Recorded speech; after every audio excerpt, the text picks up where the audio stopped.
Well, happy Twisted Tuesday, boys and girls. Pretty much another lazy, do-nothing kind of day. Bruh, you need to go to work. Yeah, no shit, Sherlock. We're slow right now. We don't have any hazardous dirt to haul. I'd definitely be working if we had some fucking work. I'm not gonna go out there and haul some cheap-ass bullshit just to say, I'm trucking. Bunch of dumb motherfuckers. Got a shipment of the world's greatest tire shine yesterday for Matt's. I don't particularly care for the foam. I prefer the clear stuff, but this was a quarter of the price, and we're on a budget, boys. Well, you sons of bitches look like you're getting about as much done as me.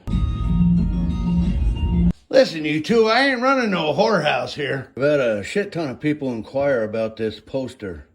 Champion Sap Evaporator.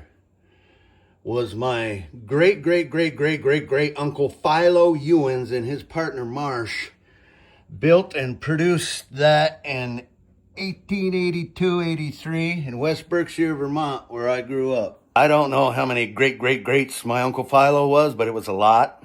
And he built that evaporator with flues in the back pan to increase the heat. You can actually Google it. It's on Google's Champion Sap Evaporator, and there's a story there, History of Maple Syrup or something, and it tells all about it. Way more than I know. And I've heard the story years ago when I was a young lad from my grandpa. He knew Philo, and I guess he was somewhat of an inventor. And other than that, I don't know much about it. We used to boil on a Champion evaporator when I was a kid until my dad upgraded. From what I read about, Philo got in some kind of patent war with Grimm, who made a similar type evaporator. I'm not sure what was going down in northern Vermont back then. Here's what we're watching today, boys.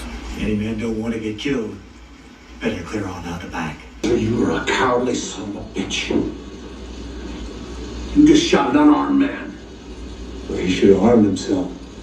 He's gonna decorate his saloon with my friend. That was the best line in that movie. He was known as a man of notoriously vicious and intemperate disposition. How about it? Sounds like my kind of guy I could drink whiskey with. Oh boy, here comes my buddy Scott. You guys remember my buddy Scott? Drives a gay-ass Dodge with the herd bumper on it. Oh, what do you got? I know you're not into additives for Old Blue, but here's an additive for you. This is Charlie Anti-Gel. Is that apple pie moonshine? I'm not sure what it is, but it's really good. Whoa! Honeymoon sweet, boys! Hey, Tabernacle, that'll put hair on your ball sack, boys. That's all I got for Twisted Tuesday. See you sons of bitches later.